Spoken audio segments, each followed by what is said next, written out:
Reimagining events under the new normal. Good afternoon, ladies and gentlemen. My name is Łukasz Cioch and I'm honored and delighted to be standing here in front of you with Paula Fanderowska.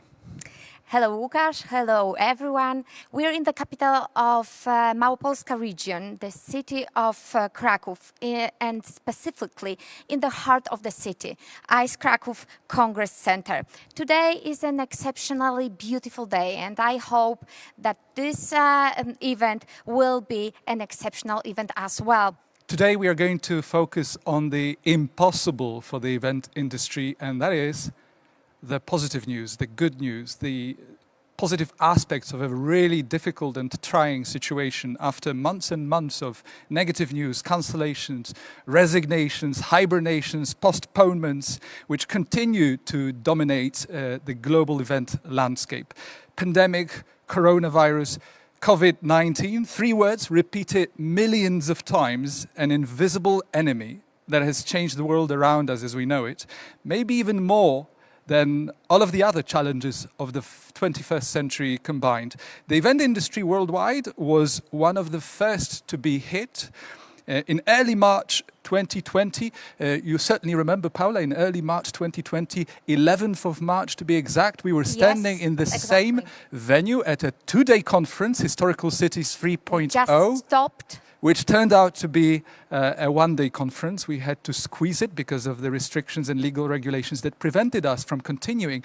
And yet at that conference, we were wondering how to attract the so-called premium tourists to the city, which was already crowded and extremely popular as a travel destination worldwide. Paula Fanderowska chairs the board of the Polish Conference and Congress Association, SKKP, as well as oversees the daily operations of Kraków Congress Center.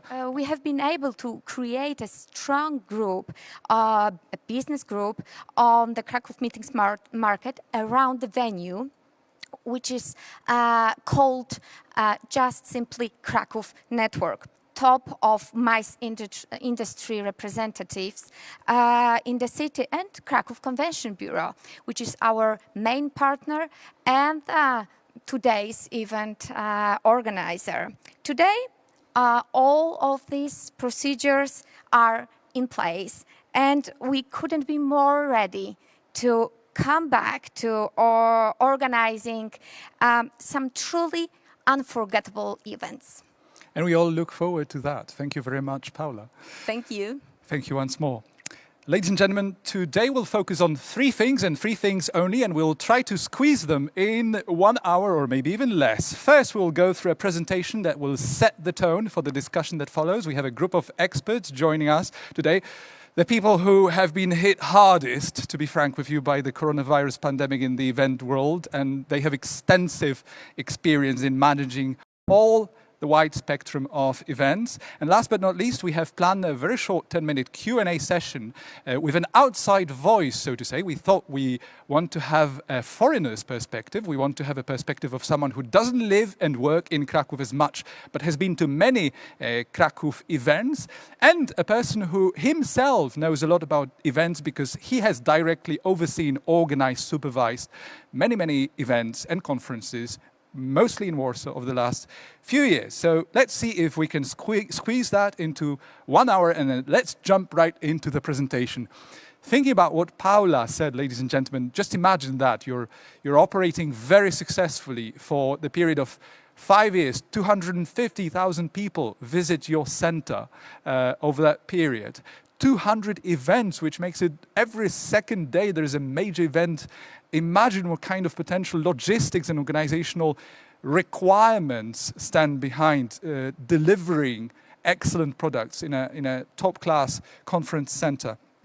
Ladies and gentlemen, what we want to share with you through this presentation is a perspective on Kraków, a city that has been inscribed on UNESCO World Heritage List back in 1978, one of the first cities worldwide. What you see on the first slide is Krakow's historical city center, one of the two sections of the city inscribed on the original UNESCO list. This is from the height of 250 meters, which shows you the outline of the city center. I'm pretty sure just about every traveling tourist in Europe and worldwide can recognize this iconic space.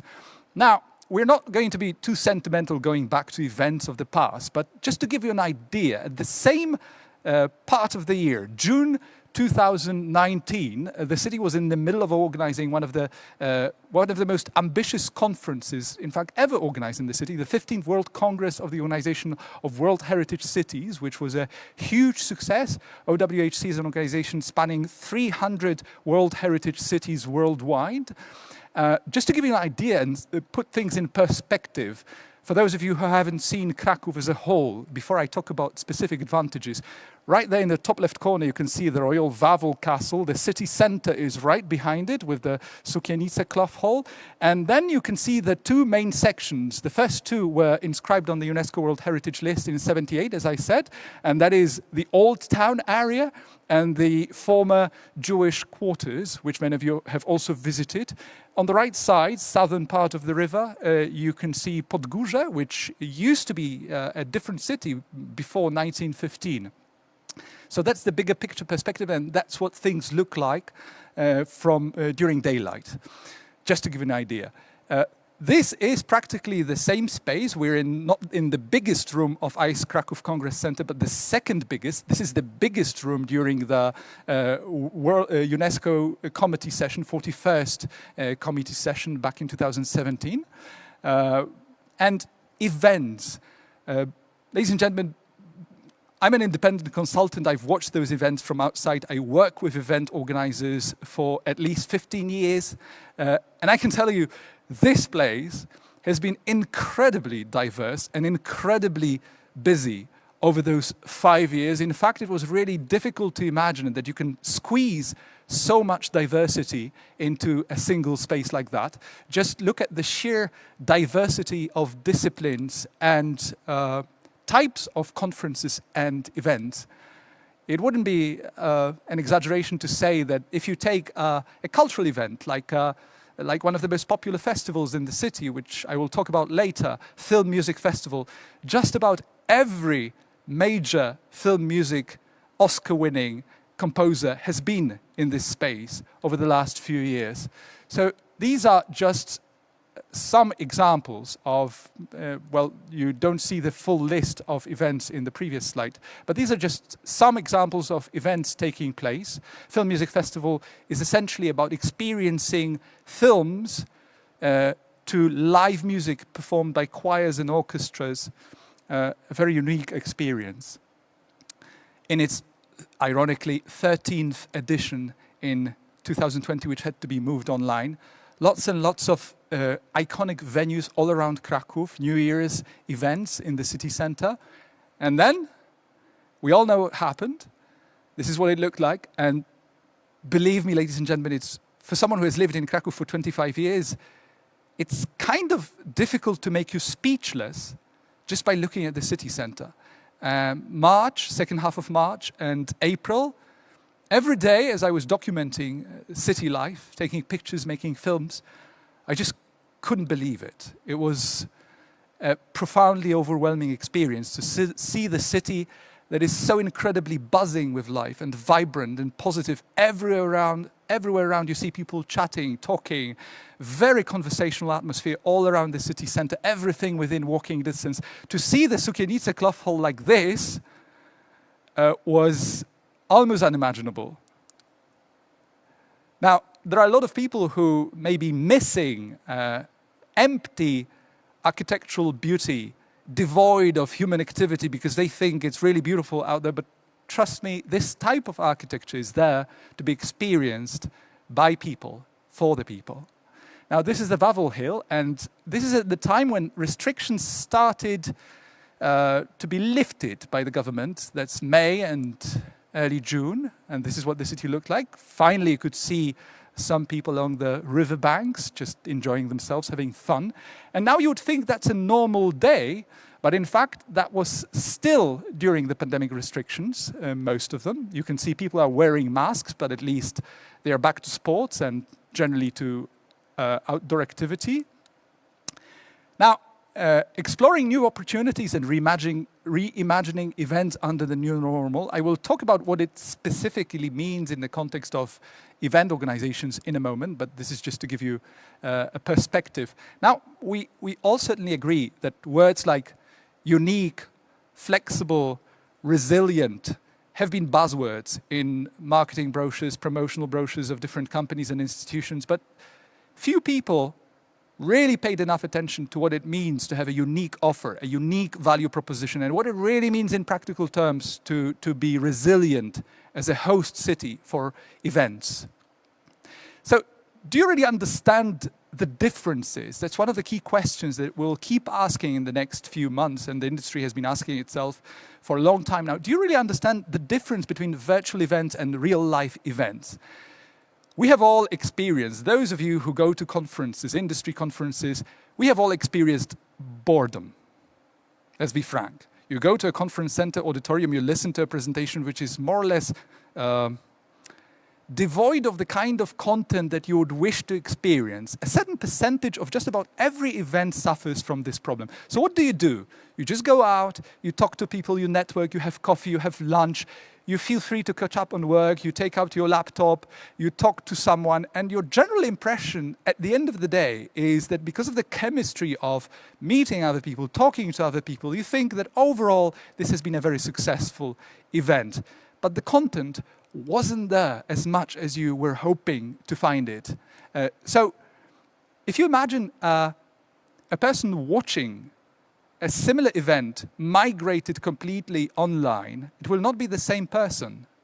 Now, this may seem counterintuitive, but one person sitting in the audience and the very same person sitting in front of the screen for a similar event migrated online is a very, very different person. There are reasons for that, and those reasons would be all of us watch different films, tutorials, conferences online. We've been doing it for years, very accessible all over the planet. And we have a lot of choice. So if you see a person talking about more or less nothing for a given period of time at the beginning of something, your tolerance level go down at really fast pace. So to realize those fundamental differences between real-life events and virtual events, and there are many, trust me, is the starting point for many event organizers. COVID-19 and event industry transformation. Now, the entire world of events at the beginning of the pandemic was divided between those who started experimenting, innovating, looking for alternative ways to use their spaces, to develop creative scenarios for their spaces, and those who simply decided to rely on public aid and thought, okay, let's wait, and let's wait. Let's put everything on hold, let's put everyone on hold, let's wait until we have a full-scale event, until it's possible to organize it again. So first, reevaluate and understand your weaknesses and unique value propositions. What is a unique value proposition? It's really not so easy. We all live in certain cities, and we all think our value proposition, the proposition of the city we live in, work in, the proposition of the host city we work from is unique. But think about it. How many other cities have unique architecture in Europe alone? How many cities have conference centers in Europe alone? How many cities can set up a studio in a garage, essentially, a professional studio, not necessarily in a high-tech conference center? So rethinking your value proposition and focusing on those few things that are truly unique to what you can do and others will find very difficult to do is only the beginning of what is generally referred to as thought leadership in management theory. You could see just a fraction of the studio we're currently sitting in right here. This looks almost identical. Now, speaking of value proposition, Kraków has been in a reality where the city has offered so much and to so many that under the circumstances that we're experiencing today, some of you may feel that there is perhaps a little too much of it. Too many cooks spoil the broth, so to say. And then you have Kraków as the city of heritage and culture, Kraków definitely as the city of tourism, Kraków as the city of congresses and conferences, festivals, Kraków as the city of business, creative activity, also pilgrims, sports, universities, greenery, innovations, international cuisines, you name it. So of course it's great to have all those things. It's unique. It makes you, it sort of allows you to survive under very difficult circumstances. But in brand building and marketing power of the city as a host city, you really need a little bit more precision in your communication. Key facts and figures. Easy to reach, until recently, 150 plus direct flights, February 2020. Unique event ambience, great diversity of venue options, iconic medieval, Renaissance, all the way to very modern, state-of-the-art event venues, ICE Kraków, Expo Kraków, Tauron Arena Kraków, and a city of culture. 50 plus festivals, as you know, 23 universities, 160,000 students now from all over the world studying in Kraków. We'll talk about some of those facts a little more. Accommodation, 170 hotels, 11,000 rooms, 20,000 beds. Strong cooperation support, Kraków Convention Bureau, the organizer of today's event. Restaurants, 790 restaurants and cafes in the city center. One of them has just was awarded a Michelin star. The third one in Poland. Membership, ICCA, ECM, Małopolska region. Trust me, great incentive opportunities. Małopolska is a truly green, picturesque, mountain-esque area with lots and lots of opportunities for tourism, different varieties of it. And partnerships, Kraków Network, PTO recommendation. UNESCO World Heritage Site since 1978. As I mentioned before, one of the first two in the world to be inscribed in 1978. If I'm not mistaken, looking at this photograph in the bottom right corner, this is, for instance, where one of the scenes from Schindler's List was shot back in '93. Universities. Now, Kraków is really proud of its universities, especially the classic, iconic architecture that we have enjoyed over the years, but the popularity of Krakow's university has been such that the city had to build an altogether new campus from ground up. We now have 23 universities, 160,000 students, 100 science research units, 100 business meetings a year from universities alone, and 53 Congress ambassadors for this branch. Now, just to give you an idea and perspective, ladies and gentlemen, just below the Kraków logo, you can see the Wawel Hill, and this is the university campus as it stands. You can almost see it's on the frontier of greenery in Kraków, and yet not very far from the city center. And this is one of the new business development areas, not only business, but regional government buildings as well, but mostly business companies, international business companies. The growth of international business has been absolutely unprecedented in Kraków. It continues to be number one in Europe for its growth trajectory when it comes to IT and business services. Over 170 international brands, companies, mainly in IT and business services. Almost, or it might just be over 100,000 employees by now, and 1.2 million square meters of mostly completely new modern office spaces in Kraków, as you can see, the number one title in Europe. That's the trajectory. It's almost hard to believe that only in as early as 2011, it was 19,000 people working in this sector, and you can just see the number growing. We have this data thanks to the courtesy of Aspire, the city's biggest association, combining all those companies from IT and business services sector. Ladies and gentlemen, European Green Capital, one of the many titles that the city is boasting, but in fact this place, even though it looks pretty much like Croatia, is in fact 3 kilometers, or maybe even less, straight line from the Royal Wawel Castle. It's a really beautiful space that is currently being developed for recreational purposes. That's the data for greenery, 311 hectares of parks, 10 hectares of green meadows, 25,000 trees planted last year alone. World cuisines, European capital of gastronomic culture. 792 cafes and restaurants in the city centre alone, 10 local products protected under the EU law, 25 restaurants recommended by Michelin, one with a Michelin star recently awarded. Ladies and gentlemen, accommodations, 179 hotels, 11,500 rooms, 21,000 beds, These are the star allocations for individual hotels. You can only see a fraction of them. Kraków Airport, #1 regional airport in Poland, only 12 kilometers from the center. Rail connection, different types of connections, very quick access. 8 million passengers in 2019. You can see examples of daily connections with the most popular destinations in Europe, 23 airlines, 150 direct flights, best European hubs, 4 continents, 28 countries. That gives you an idea, and that gives you the geographic spread of the #1 regional airport in Poland, increasingly popular, understandably. Tradition and future within walking distance. Now, I'm in this role here speaking to you, before you, about Kraków, but this is also my city of choice. I've lived here for the last 25 years, on and off, and I can tell you one of the things that I really love about this city is this fact, and I think it's one of the most important, unique value proposition. Everything here is within walking distance, which makes the city feel really intimate. It's a big city, but at the same time, it doesn't give you all the pains of a huge metropolis. So that's one of the biggest advantages, and that can also be seen in architecture. In the foreground, you see the state-of-the-art, top-notch, iconic Ice Congress Center we're currently in, and right in the background, you see the Royal Wawel Castle. So that gives you an idea about the contrasts of this space and this city. This is the interior, the foyer area. This is actually when it's not crowded. This is during a smaller event. Just imagine 2,000 people in this space enjoying coffee, tea, and refreshments. This is the biggest hall of the so-called S1 room, the biggest hall where we staged all sorts of conferences and festivals and concerts.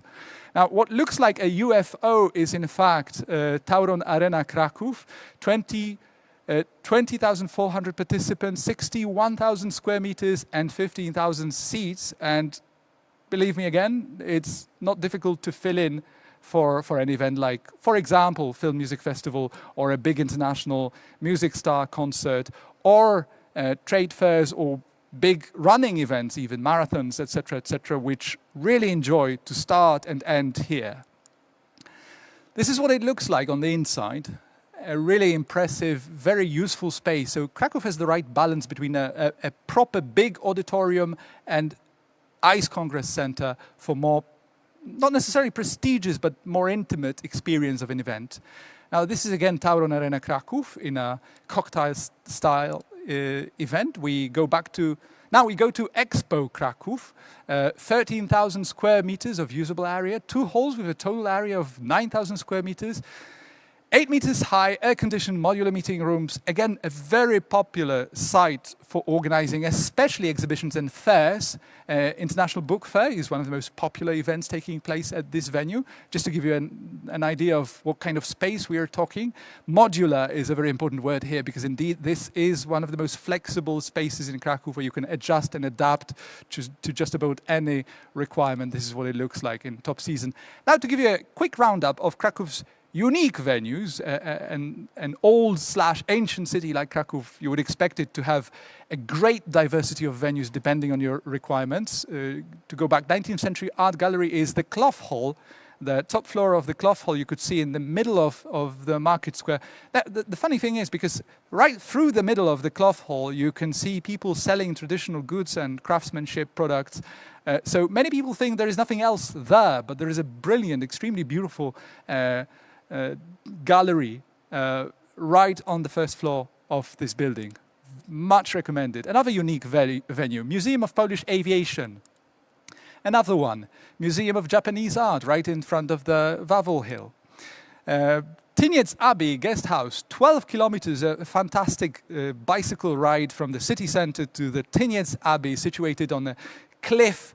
Really beautiful site. A lot of people just go there during weekend and just for a bike ride. Roughly 12 kilometers of a very comfortable straight ride along the river. This venue is probably one of the most popular venues worldwide, Wieliczka Royal Salt Mine. It's so popular that I really don't need to say anything else about it. Everyone knows about it. And another old day post, De Silva, 700 visitors for gala dinner, 1,000 visitors on a cocktail event. Also very popular in the traditional Jewish quarters area of Kraków. So what we're experiencing in Kraków, from over-tourism and travel cliches to emphasizing local and sustainable. One of the questions we've been asking ourselves during this period is, how do you influence who finds your city attractive?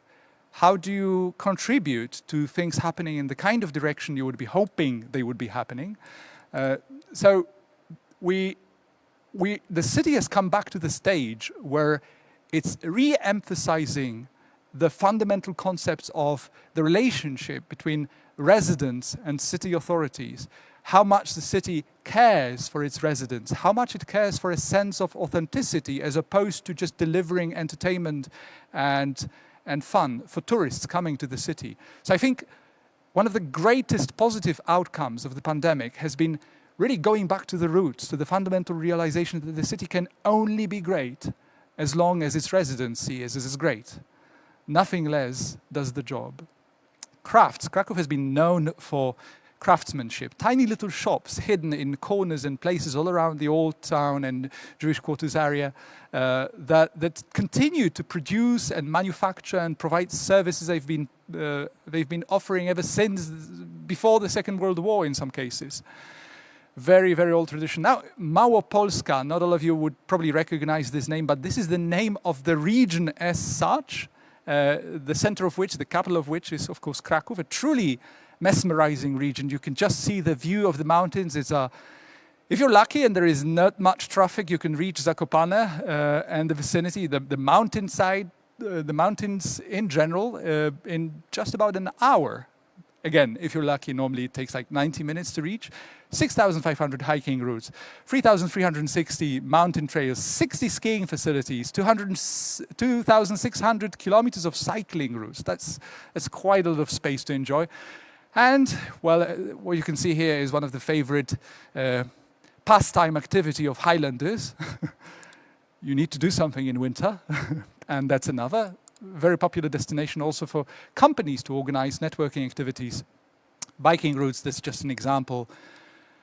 Lots and lots of greenery, water reservoirs of different types and categories, old castles, really picturesque, beautiful areas that I will not get into because I want to spend more time with our wonderful panelists in a while. So that's, ladies and gentlemen, more or less what we're talking about. Lessons of the past for events of the future. This is actually what I would very much like to talk about during our panels. I will essentially fast forward. Now, except this little quote. Last year, before the 15th World Congress of the UNESCO World Heritage Cities, I talked to the Secretary General of the organization, Mr. Denis Ricard, and talking about cities that suffered from the consequences of over-tourism, he said that the worst thing that can happen to a World Heritage City is when it becomes a play park for tourists, when it becomes a space which is almost artificial, explicitly and exclusively designed and adapted for the purposes of visitors, outsiders. And it is very true, and I think the pandemic, again, has been instrumental in making people realize how important that is. Ladies and gentlemen, I think it's time where we can go to our Q&A, actually the short panel discussion with our panelists. So thank you for the presentation. I will now proceed. Luckily, I can get rid of the least reliable thing during conferences, which is the clicker. Fortunately, it has worked throughout the session. Lucky me. I haven't given much time to our kind panelists and colleagues from the industry to discuss questions, so we haven't had much time, so let's see. Much of it will be improvised, and the more improvised, the better in some circumstances, I suppose. Ladies and gentlemen, we have just along my list, we have Agnieszka Faracik, Managing Partner, DMC Poland. Welcome, Agnieszka. Great to have you with us. Thank you for finding the time.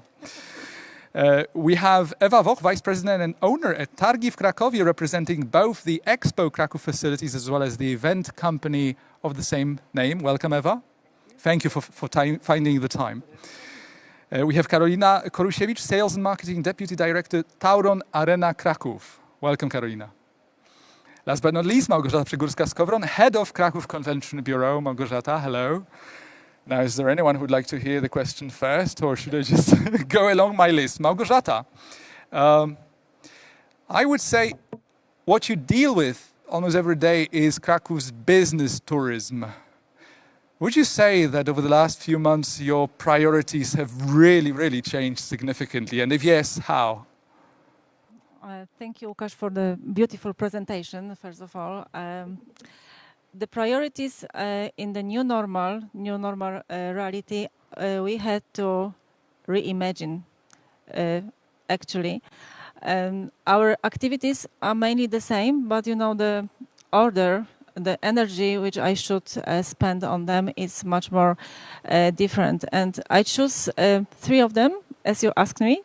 I'm not sure if my partners, if the companies from Kraków will agree with me, but I choose in new normal that the necessary is to build a new digital competence because we used to work in the real life world, but things are changing. We never know how much and how long it will take. So we have to be flexible. We have to have plan B, and we have to build artificial reality, digital one. Małgorzata, flexible is one of the words you used. Do you think that it's a popular association in general, no matter what the city we are talking about, with public administration? I mean, the two, No. they go together often and easily and comfortably, public administration and flexible.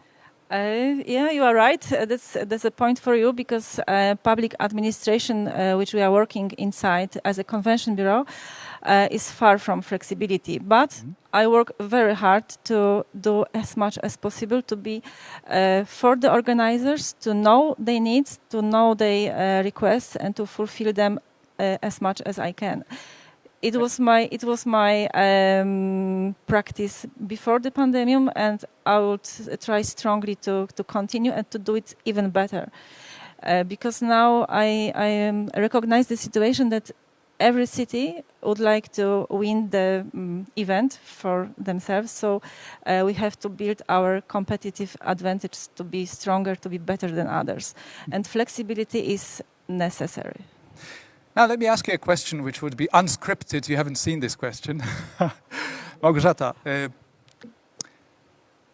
we all probably agree that creativity is one of the big words of what we're seeing now. I mean, once we see something truly fresh, creatively, in the event world, we think, wow, it's such a simple thing and yet so powerful. And then we see stories all around the world in the media about this creative idea, whatever it is.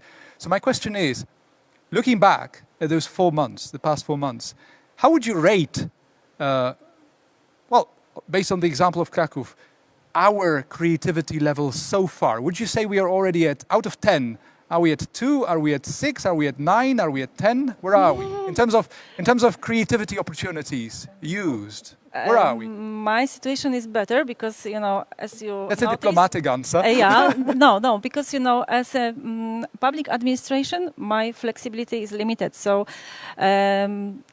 I'm very glad that as a city in general, as a tourism department, we launched a few local campaigns for tourism, for domestic tourists and for local tourists. It was projected in very short time, so it demands, you know, a fast decision, fast action, and I think it is a success. And another example is our webinar. It's also something which we are doing first time, and the initial conception was a little bit different, but now we have the very nice idea of the meeting, which is very perspective, because now we have representative of some companies, but we have much more of them. So we can organize other editions, and we could invite another guest, and we will have another time of the year and another situation. So it is a very perspective thing to do.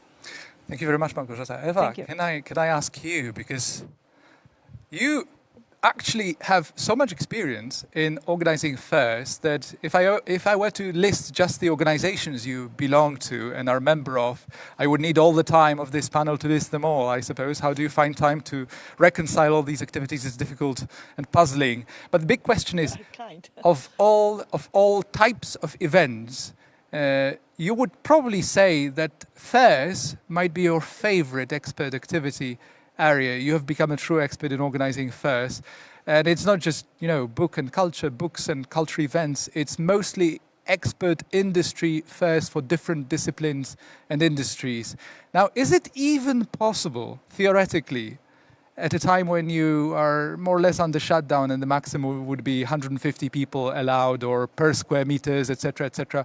Now the law is about to change on the 17th of July. So is it even possible to find a creatively interesting way to utilize facilities like the ones you have? You know, we have to be creative. So we've been closed already 3 months. And for us, it's something absolutely incredible.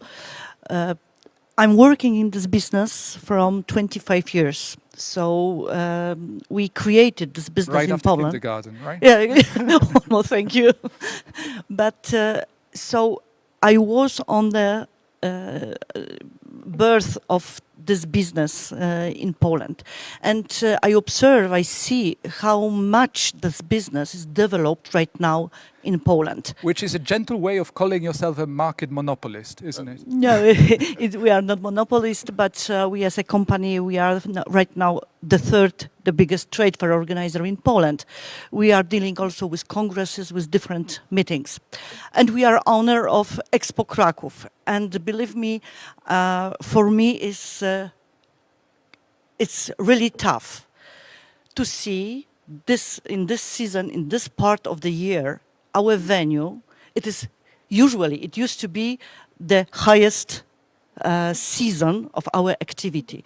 Our venue was fully booked. Eva, I'm not going to make it so easy for you. We are not going to get too sentimental here. We will surely come back to the time. But I would like to say that we are optimists.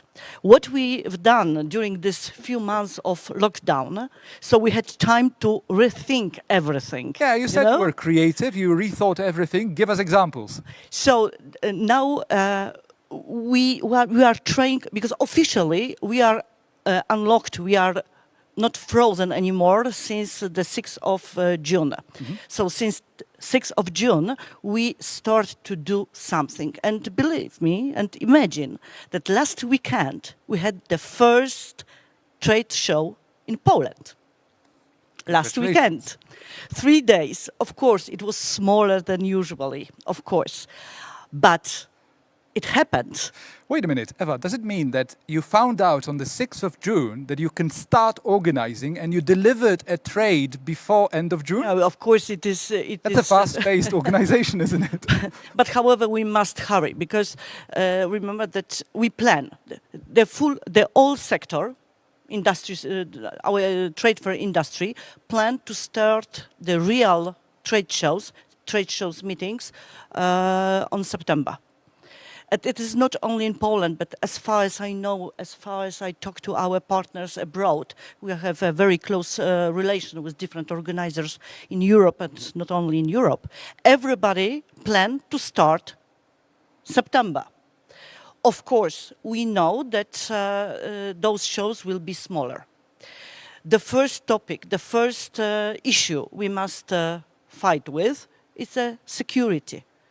Of course, all this regime or this social distinction, all sanitary security, this is the main point. So over those last 3 months, we work on this topic. And we are really perfectly prepared to this restart.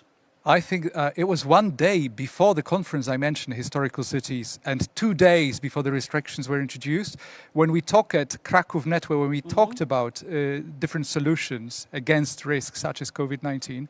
And I think we are already ready. Yeah, good news. But remember, 3 months of lockdown, so it is a lot of time to think it's a lot of and time to work process. on, yes. Of course. As I repeat once again, it is not only our idea. So we talked a lot with our partners. So all rules we put down in our venue during our events are exactly the same, like in Paris, Hong Kong, even New York, German trade shows. They are exactly the same rules. So let's just see who leads the pack, shall we? Thank you, Eva. Agnieszka. You have been, I mean, DMC stands for basically destination management. You have been the positive energy, the positive force. Everyone who knows you because you give them the huge positive smile first. So I'm Let's do it today. I'm going to ask you a positive question then. So many people all over the world have talked about the negative aspects of the pandemic, and that surely there are lots and lots of negative aspects, ladies and gentlemen. But can you think of top 3 positive outcomes? I mean, did the event industry before coronavirus need change? Did it need change? If yes, what kind of change and how and why? I think that first the event industry will rebuild, because today the situation is very hard for some of them, but also this is a great time to think creatively about our companies, about how we work, what is our offer, what we can offer our client. For my company, for example, it's a great time to think about the offers. And you could stop just there. You say, for my company, it's a great time, and I think we're all happy with this sentence. No, great time, because, you know, when we are running the events, we never have a time for close some plans, some project, and there is always something on the desk waiting for us. And now finally we have a time to visit beautiful venues, to meet other people that we couldn't visit before, meet before, and also this is a great time for creativity. Our clients, they are expecting the creativity from us, from event agencies. Yeah, so the first one was really easy. Let's go to the tougher one. Did anything require change in the event industry as we know it? It's been one of the most dynamic industries in the last decade, as we know. But so has the world of vlogging, for instance, in the virtual world. We talk about hybrid events today, but it's really important to understand a parallel world which has been developing online with huge, even I would say incomparable success to real-life events. And this has been largely ignored by real-life events. 2 worlds living and developing separately, right? So the question is, we all love the mingling, networking part of events. Some of us say that even at an expert conference, we would say that 90, 80, 70% of the value why we go to a conference is actually networking, not the content from the presentations, right? So the big question is, was anything wrong with the event machinery as we know it, so that some lessons could be learned in the post-pandemic world? Hopefully it becomes a post-pandemic world one day. Yeah, hopefully. Of course, events are about the people. And this is the most important what we know. Almost sounds like a political statement in a presidential campaign. Not yet, not yet. Not yet. Yes, but it's about the people that you said, mingle, meet, network, and so on. And it's always one of the most, the crucial key of organizing of the event. Today, the situation required that we still need to have a contact together. We still need the relations, but we can't to make unreal. So that's why we move online. And I think that now our industry must be really flexible, and we must be ready for both, because some of the clients will see a lot of advantage of online events, but some of them, they will decide we want to stay together, to be together. We want to meet our colleagues, our client, because it's not only about the content, the event, it's also about the people, as I said. So. Thank you, Agnieszka. You know, the thing about people who are so wonderfully positive, just like yourself, is that even if you ask them about the most challenging aspects of the event industry, they will still continue telling you about the togetherness aspect and the positive aspect. So yes, that's what happens, ladies and gentlemen, with all of us, really. We've loved the event industry for decades. I have, too long. Karolina, can we go over to one of the, I would say, of all the facilities represented in this panel, Tauron Arena is the largest, right? Fair to say, I guess. Yes. Fair to say. It doesn't have an open roof, which is relevant for the upcoming legislation update. Creatively speaking, how would you describe the last 4 months? Jesus Christ, it's really hard time for us, for our company.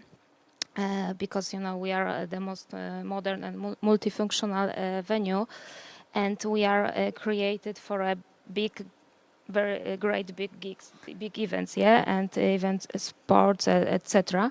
And in March, 8th of March, we see with my colleague and say, could you please put the microphone a little bit closer, sorry, please? Yeah. and what's after, yeah? Actually, we don't want to do something like a hybrid digital conferences. It's not for us. We need to have full people. We need to have full our house. Our venue must be full. So we are thinking what to do. And I think we have a maybe not good solution, but a solution for this month. We create something new. After hours of brainstorming, we decided to open arena garden because we want to vivify the green, not only green, but this space near the venue where people, especially local people, can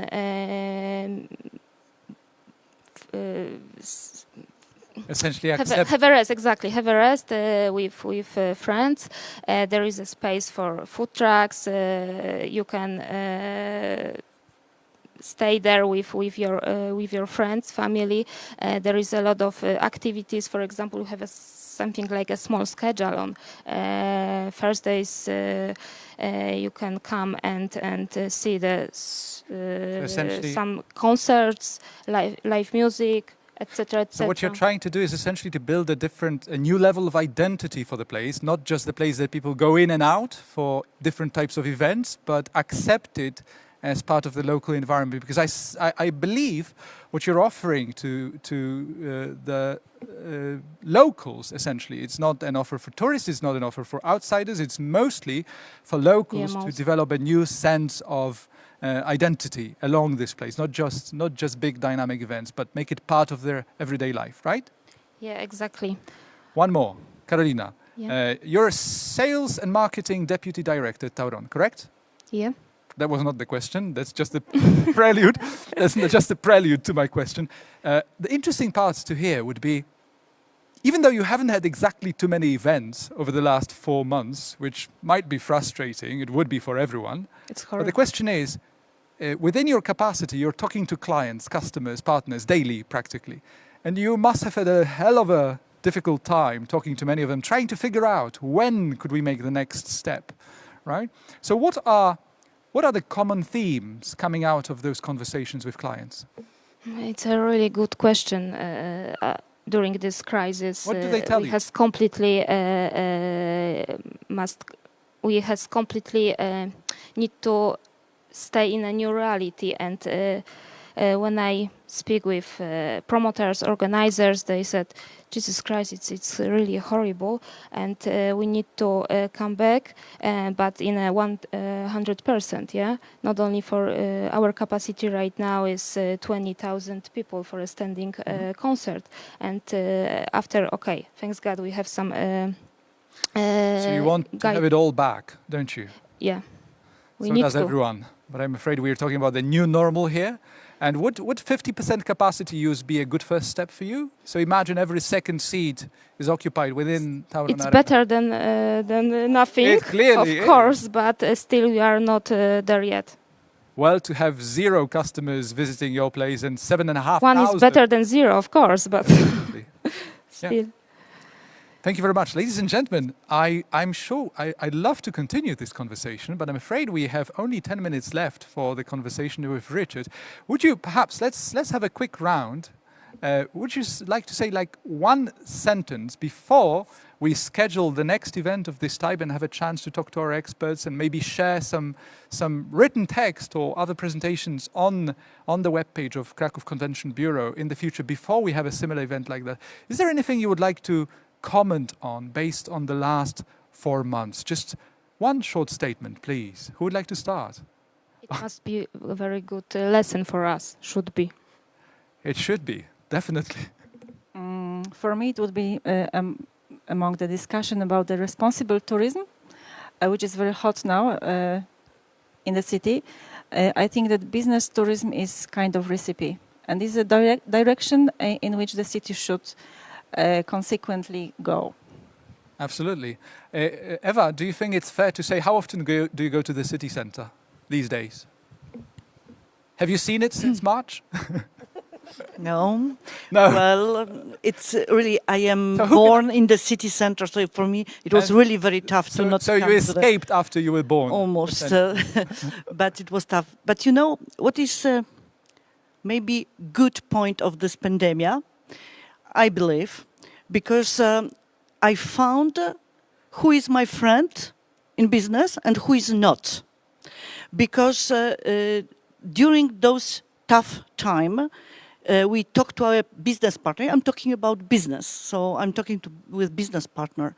And I know they were a very different reaction. There were some partners who wanted to push the client, Sure. us, and take off money no matter how much. So Eva, it was but terrible. isn't it- But we had a lot real partners, and I would like to thank to all our friends and partners who help us. I mean us, but we try to help also other. But who wants and who can work all together to survive, because we are fighting for survival. A friend in need is a friend indeed, I suppose. Thank you, Eva. Agnieszka, you've been to the city centre, haven't you? No, can't you imagine? Am I the only one in this panel who has been to the city centre? No, but I was in Kazimierz district, so it's almost city center. All right. Would you say that it's an optimistic thing to say that, and it's also true to say that the sound of silence has already been replaced with the sound of suitcases, of foreigners? Oh, I would like to hear, of course. I have. You did already. Yes. Okay. I can send you photos. Okay, and please send it. But yes, I would like that the people come to Krakow. There's nothing like the sound of 20 suitcases on the Just only one. cobblestone of the old town. No, I think that we are waiting. As we said, Krakow is ready, Poland is ready. We are waiting for all the people coming to Poland. But for me, this time is two things. First, that sometimes we need to stop, because last months, we have been working hardly, and suddenly coronavirus stopped our life. And personally, I think that a lot of us could see that it's something good that we spend more time with our families and friends, even just by phone, but we did. And another thing is, as Eva said, the situation show us what the people we are.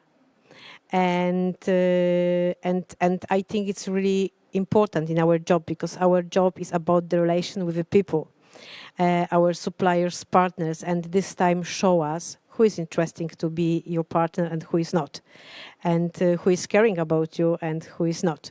So it's really important for us to know this thing, to work with the best one that we have around us. Just like in everyday life, I suppose. Exactly.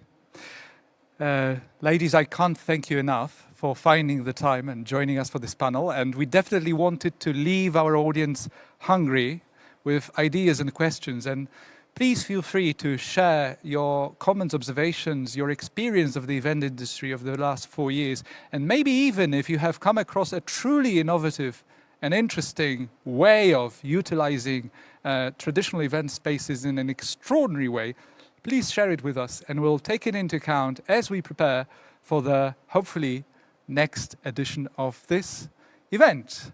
Ladies and gentlemen, let me now proceed to the quick Q&A with Richard Stevens of Poland Today. Can we have Richard join us? He's been waiting live for the connection. Hello, Richard. Hi, Łukasz. Hi.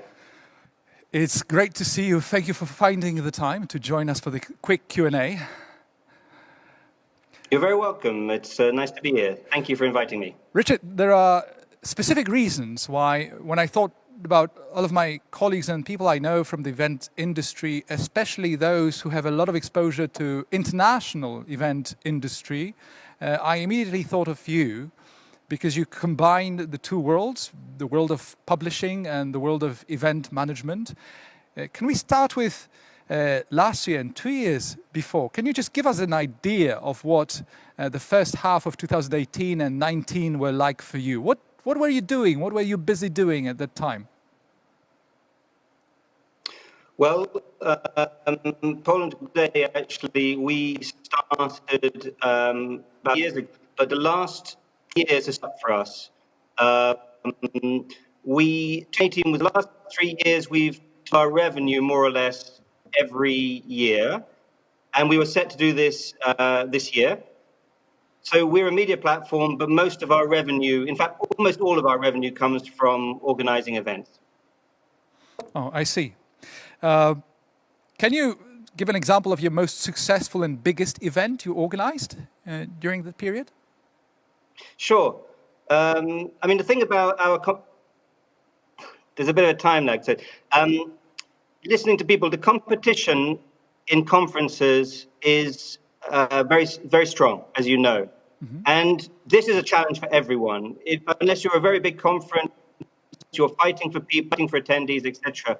So what we realized was our sort of added value was bringing in international guests, international speakers. So we always partner with an international media company, maybe German, maybe British, etc. Our most successful event was maybe in the hardest, most competitive event sector is real estate. We do a Central and Eastern Europe real estate event with a German UK partner. It's now in our 6th, 7th year, and this is successful. Also, Poland today has managed the real estate, the Poland content at the world's largest real estate event in Cannes called MIPIM. We've done that every year for the last 6 years. And this year, actually, we were going to have a big high-profile panel with the mayor of Warsaw, Rafał Trzaskowski, who is, of course, now presidential candidate. So I felt we were really building up strong. But in March, everything fell off a cliff, really. Our revenue just completely dried up and hasn't come back at all. Which probably doesn't make you very optimistic about the comeback, the big comeback to events. Are you essentially planning to come back to organizing events as and when it's possible on the legislative front? I mean, that's a big question. In a nutshell, no, we are not. We want to come back to events. Are you talking? We know that. Are you saying no comeback, sorry? or are you saying reducing it to say 25% activity, or are you giving up organizing events altogether? What we want to do is, most of our revenue, I'd say 95% came from events. The other 5% came from magazine advertising. The magazine was we published twice a year a magazine. The magazine was really just like a glorified brochure. So most of our revenue came from events. We want to change it so that we can be 100% self-sufficient only from online activities. And I don't mean events. I mean, we're going to basically promote Poland and Polish business to an international readership. We're going to start a daily newsletter. We've had to be creative. These are things that we talked about a newsletter for 4 or 5 years and never did it because our money came from conferences and we didn't need to. Now we've had time to think, as your panelists have been saying, we've had 4 months to think about things. We see events coming back. I don't know when, but we see them now as a bonus to our business going forward rather than the core of our business. In terms of government, if a government opens up events, it doesn't mean that the sponsors will suddenly come back, that international speakers will fly back in. I think people are going to be cautious. I really believe in events. People have to meet. I mean, a lot of it actually is not just networking. It's the fact that when you go to a conference, you meet unexpected people and you get unexpected ideas, and you don't get that from online, well, not to the same degree, from online events. Richard, obviously what you're saying implies that event organization was not only 95% of your revenues, but it was also your comfort zone. And during the pandemic, things had to change and you started refocusing, recalibrating the entire business model. But have you come across an event organizer or an event itself that has already succeeded in not only migrating online, whether it's full migration, if you like, or partial migration? Have you found or come across someone who has done it really successfully on the creative side, but also managed to monetize it, come up with a value proposition that sponsors, partners found attractive? I mean, that's the million-dollar question, because you don't know what other people's financial situations are. I've noticed, I mean, no one is talking, people are saying, event organizers are saying that they're doing very well, etc. And I'm talking about conference organizers. Of course, if you're organizing a fair, Tagi, it's you know, it's been hit very hard. But people are doing online conferences, but it's not very clear how much money they are making. If you go to an event, a traditional event where you can actually count the number of people more or less, you can see if it's busy or not, you can see how many sponsors there are or not. You can estimate that these people are doing very well or getting by or not doing well.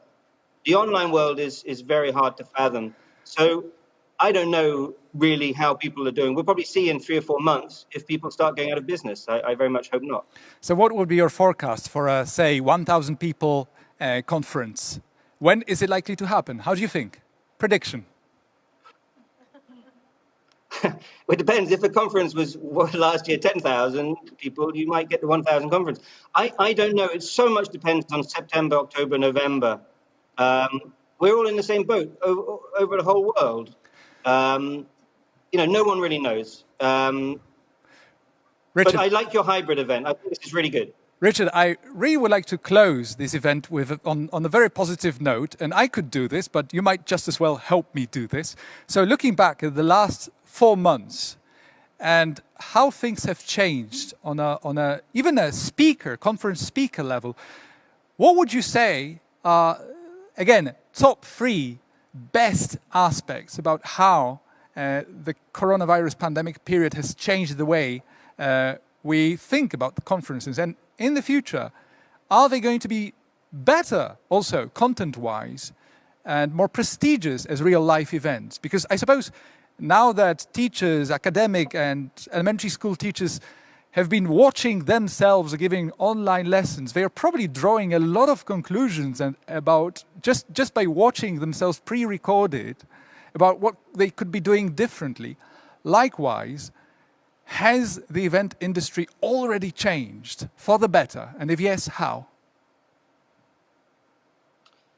I think, as some of your panelists have said, I think people are realizing that their time is valuable. I mean, this is so unexpected. And we were all on a bit of a conveyor belt. You know, it was what's next event? What's the next event? Either you were organizing it or you were attending it. I didn't have time to breathe. I'm sure a lot of people had the same experience. In the future, I will be much more selective about which event I go to. I think also a lot of these events were low on the content. As you said, they were on pretending working.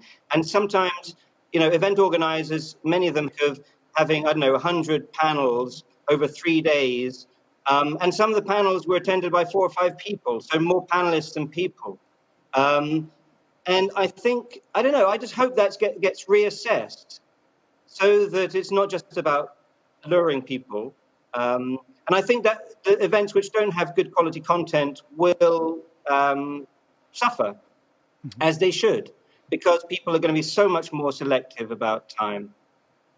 And so that's the main thing. But on the other hand, the obvious thing, is that the value of actually meeting a human face-to-face is, you can't beat that. And I think people will value that. Everyone was getting very blasé about going to conferences. I don't think people will be blasé about going to conferences for the foreseeable future. I am very confident that good conferences will survive well into the future, hopefully next year. Thank you very much, Richard Stevens. It's been a pleasure talking to you. Thank you for finding the time for us. Thank you, Łukasz. Thank you so much, again. The value of seeing a person face to face, you can't beat that. I'm sure every single panelist, myself included, couldn't agree more with that one. Thank you very much, Małgorzata. Thank you, Karolina, Eva. Thank you so much, all of you. It's been wonderful. Our first experimental experience in this format. And again, see you soon. Thank you.